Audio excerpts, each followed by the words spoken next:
cap a Madrid perquè si no farem tard. De seguida recuperem també el diàleg aquí a la taula, la tertúlia. Però volem saludar Ernesto de Kaiser, qui vegem ja, i agraïm, lògicament, el seu temps i la seva capacitat analítica i el seu coneixement que compartirà ara amb els espectadors del Més 324. Ernesto, bona nit. És aquesta una setmana intensa, una setmana judicial intensa, marcada pel rebuig de la Fiscalia belga a l'euroordre sobre els 3 exconsellers i la imminent sentència de la primera part del judici del cas Gürtel, que avui apuntaves en un tuit, que possiblement es coneixerà dimarts. Però comencem per Llarena. Ernesto, has escrit que Llarena podria haver esmenat aquesta euroordre, però que va ignorar les recomanacions de la Fiscalia belga. I no sé si hi ha una raó específica, concreta, perquè no ho fes. Es diu, suposo aquesta creença que després hem vist explicada a Alemanya dient no, nosaltres ja ho fem bé, no cometeu l'error que van fer els belgues. Ernesto.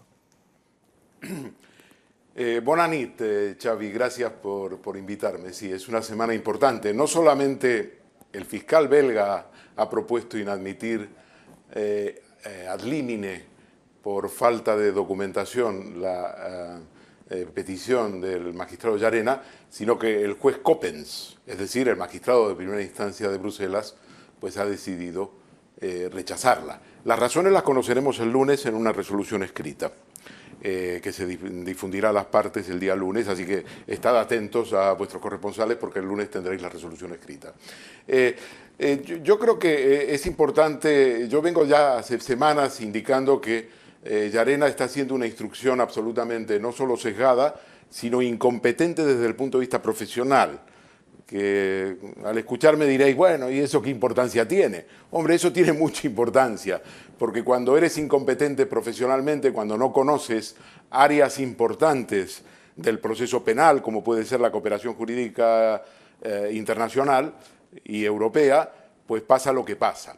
Están acusando a la Fiscalía belga y a la justicia belga, desde la Sala Segunda del Supremo, de ser desleales y de faltar el compromiso con la justicia europea.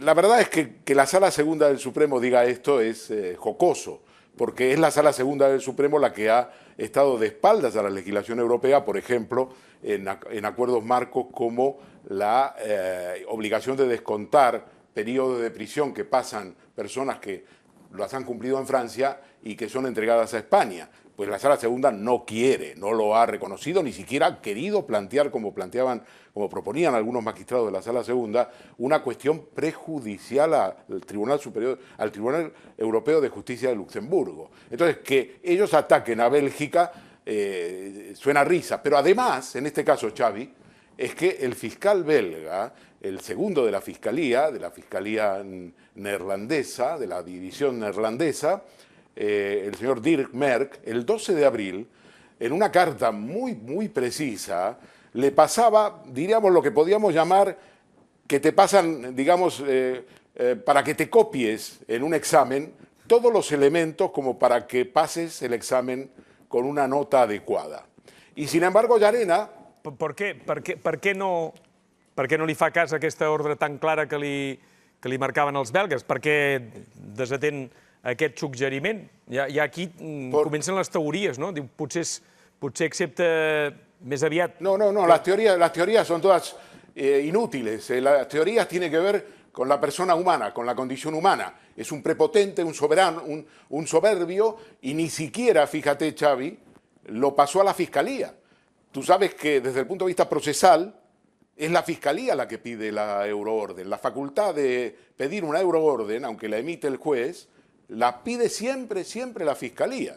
Y sin embargo, a los promotores de la euroorden ni siquiera le pasa la carta que recibe el 12 de abril para discutir con ellos, debatir con ellos cómo hay que interpretar. En otros términos, estamos hablando de un magistrado incompetente, con muchísima ambición, que cree que por haber vivido en Cataluña y haber instruido hace muchísimos años como juez de instrucción en Barcelona, primero, y después como presidente de la audiencia provincial, cree que lo sabe todo. Y realmente los que hablan de una conspiración, de teorías conspirativas, pues tienen muchísima imaginación y podría ser quizás más interesante. Pero aquí el tema es la condición humana. La condición humana. Ernesto, però la teoria conspirativa seria que es prefereix que li esmenin o que li tombin l'euroordre per un defecte formal que no que s'entri en el fons. Aquesta és la teoria. No es verdad. No es verdad porque los periodistas informan mal, Xavi. El fiscal belga no solo se refiere al tema de la falta de la orden de arresto nacional. El fiscal belga también le dice en la carta que no le va a entregar, si le pide por los delitos de malversación y desobediencia, a Meritxell Serret y a Lluís Puig. Está en la carta, si quieres lo vemos aquí. Dice, no se lo entrego, no se lo entrego. La prensa debería leer mejor las cosas antes de informar. Y si quieres, para que lo veas, dice lo siguiente el 12 de abril. En este contexto, le dice Merck a Llarena, puedo informarle de manera inmediata de que la desobediencia, en cualquier caso, no puede dar lugar a la entrega, puesto que este delito no está recogido en la legislación belga, lo que significa que el principio de doble incriminación no se cumplirá. Esto implicaría que para Serret y Puig, el único delito restante que sería el de malversación de fondos públicos. Mira, Xavi, lo que dice. Puedo informarle igualmente de que a pesar de la diferente interpretación que pueda darse a este concepto de acuerdo con la legislación española, el delito genérico de corrupción no puede constituir la base para una entrega. Esta calificación de hecho, en efecto, claramente no es aplicable según el derecho belga, incluso de manera genérica. Como ves, no es solamente un problema formal, es un problema de contenido. El hecho de que el tema formal haya desencadenado la inadmisión no quiere decir que no haya problemes de contenido. Ja. Tot i així, avui apuntaves també, em sembla, el teu article al diari Ara, que el jutge Llarena, sense esperar tenir el document físic on se li denega l'euroordre, ja actua i s'adreça als alemanys, sense saber ben bé què li diuen, convençut que ell té prou base legal a través del procediment per sustentar l'euroordre en el cas alemany, també, no? Creus que es repetirà, com apunta la Fiscalia, a més, una altra tercera ordre d'extradició per Bèlgica? Bèlgica y Alemania. Sí, lo hará. Lo dije yo inmediatamente el día miércoles a la tarde, ya lo anuncié de que iba a enviar una nueva euroorden, pese a todas las versiones que difundían en la prensa de la derecha de que estaban enfadados y que no iban a pedir euroorden. Pura tontería. La Fiscalía ha pedido intentar sacar las castañas del fuego a Llarena. Y eso pasa por hacer una nueva euroorden, en ese sentido una tercera, y hacer lo que pide el fiscal belga, lo que pedía el fiscal belga, y que Llarena no se los contó, se los ocultó, no les dio traslado. Entonces ahora va a haber una nueva euroorden la semana que viene, evidentemente cuando venga la resolución escrita el lunes, no se puede hacer sin una resolución escrita, pero sin embargo Llarena, como apuntabas bien, Xavi, deprisa y corriendo, ayer mismo, sin tener siquiera una notificación oficial del Tribunal de la Cámara de Primera Instancia, de la Cámara del Consejo de Bruselas, ya envía un escrito a Alemania, que fíjate qué curioso, ha habido muchísimos errores de traducción en las versiones que manda Llarena desde la Sala Segunda, que en algunos casos pues, se pueden admitir. Pero en este último caso, lo que te voy a contar, que es muy breve, es hilarante. Ledery se equivoca en el nombre, debe dirigirla a la atención del señor Grunche y pone señora Führer. Tú sabes lo que quiere decir en alemán Führer, ¿no? Sí. Pues efectivamente la carta de ayer, deprisa y corriendo, va dirigido a la señora Führer. Es decir, al líder tiránico, como llaman a Alemania, como le llamaron a Hitler y como se llama a todo aquel, y nadie lo ha corregido. Y la carta ha llegado a Alemania. La carta ha llegado a Alemania a la atención de la señora Führer.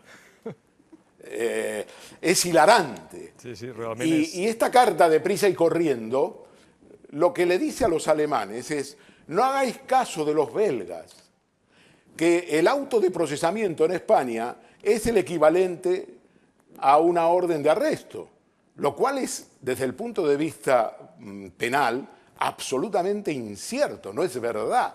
El hecho de que el auto de procesamiento pueda contener en la parte dispositiva medidas de carácter cautelar no convierten al auto de procesamiento en una orden de prisión o una orden de arresto, como se requiere en el acuerdo marco del 2002.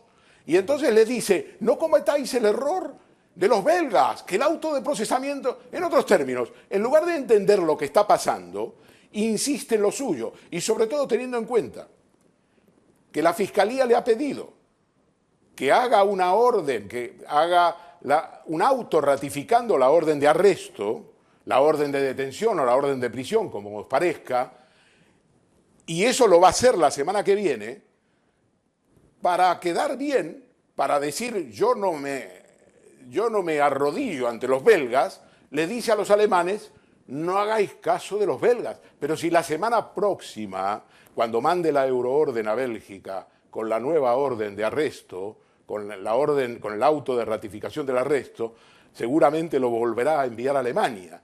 Yo no me quiero poner en el papel de los jueces alemanes, pero deben estar alucinando, viendo los zigzags de Llarena, viendo los problemas que hay en la instrucción. El problema con Montoro, que ya Llarena lo ha trasladado allí, me refiero a la información que le ha pedido a Montoro, porque ya pillado en Albis ha tenido que pedirle información sobre la malversación. Y claro, y les ha dicho a los alemanes, no puedo contestar de manera definitiva al tema de la malversación porque le he pedido un informe a Montoro. Veremos a ver lo que les transmite, porque tú sabes, Xavi, que en esencia los 9 folios que envía junto con un pendrive Montoro hace 10 días a la Sala Segunda del Supremo, vuelve a decir lo mismo, vuelve a insistir en que él no tiene datos para afirmar de que se usaron fondos públicos en el referéndum del 1 de octubre. Y cuando Llarena hace el auto donde desestima los recursos de reforma de todos los procesados, cuenta la historia de que Montoro le ha mandado un documento, pero fíjate qué casualidad, ese párrafo, que es un párrafo de 8 líneas, donde Montoro ratifica que no tiene datos para afirmar que se usaron fondos públicos, lo omite, lo oculta. De la misma manera que no le da a la Fiscalía el informe la carta del 12 de abril del fiscal belga Dirk Merck, tampoco pone en su informe la integridad de lo que dice Montoro. En otros términos, estamos ante un tramposo. I al jutge li interessa només Alemanya i Bèlgica o també Escòcia i Suïssa, on també hi ha gent reclamada com Clara Ponsatí o Marta Rovira? Bueno, en relación a Escocia le interesa lo mismo porque él tiene que mostrar que los defectos que puede tener el hecho que no existe una orden de arresto adoptada por él, que es una orden de arresto adoptada por su predecesora, la juez Carmen Lamela, evidentemente podría contaminar la situación en Bélgica y en Reino Unido y por lo tanto enviar a Escocia lo mismo. En cuanto a Suiza, Xavi, tengo que informarte que yo he mantenido ayer mismo una conversación con el abogado de Marta Rovira, que es una persona a quien conozco de hace muchos años, es el decano del Colegio de Abogados de Ginebra. Ha sido, por cierto, un dato curioso, ha sido el abogado de Luis Bárcenas, ahora ya no lo es, pero es un abogado muy experto en Suiza, donde Bárcenas llegó a tener casi 48 millones de euros, y me dice Jean-Marc Anicet, mira, me llamas casi 2 o 3 días para ver si hay novedades. Yo estoy personado en la Office Federal de la Justicia, en el Ministerio de Justicia, todo lo que he hecho es presentar y pregunto, en Suiza no hay nada, no se ha movido un papel, no ha llegado un papel de España. Ernesto, parlem també del cas Gürtel perquè hem vist una piulada, un tuit teu relativament recent, on deies que això passarà dimarts, no dilluns, i augures sentència dura per Correa i companyia, Luis Bárcenas, Rosalía Iglesias, que és la seva dona, Partit Popular, i Ana Mato, partícipes a título lucrativo. Una sentència que havíem de conèixer dilluns, però que finalment serà dimarts, perquè també expliques que Ángel Hurtado, el ponent en qüestió encara no ha lliurat el seu vot particular. És el que va intentar impedir en el seu moment la declaració de Mariano Rajoy com a testimoni el 26 de juliol de l'any passat. El martes, doncs, Gürtel. Es Gürtel 1999-2005, es decir, una de las macropiezas de Gürtel.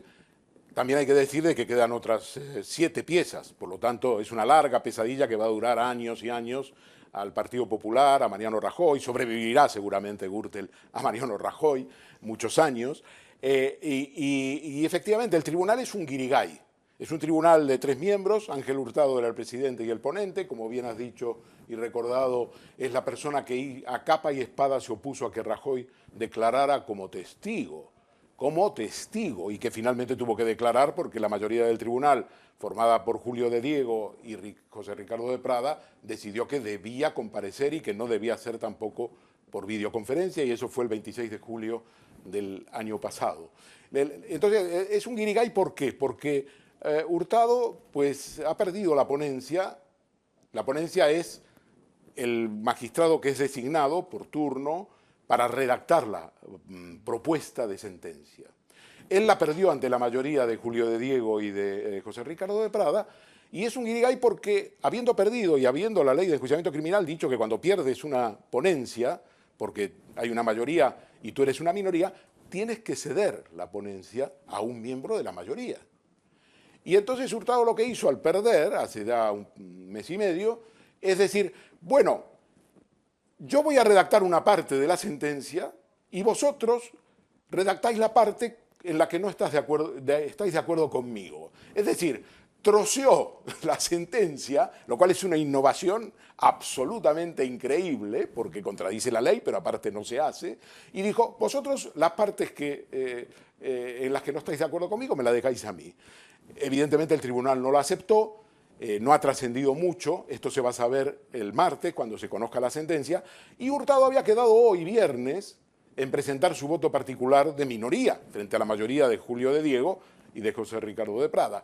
Pero aquí que no la ha presentado Xavi, y entonces la sentencia que se iba a dar a conocer el día lunes, todo estaba preparado, se dará a conocer probablemente el día martes y ya sabremos más los detalles. Pero en cualquier caso, en las vísperas del levantamiento del 155, en las vísperas de la aprobación de los nuevos presupuestos con el apoyo del PNV al Partido Popular, tendremos la sentencia de Gürtel, tendremos a Ana Amato como partícipe a título lucrativo, al propio Partido Popular como partícipe a título lucrativo, y una lápida más en la historia de Rajoy y del Partido Popular, que no serà l'última, ni mucho menos.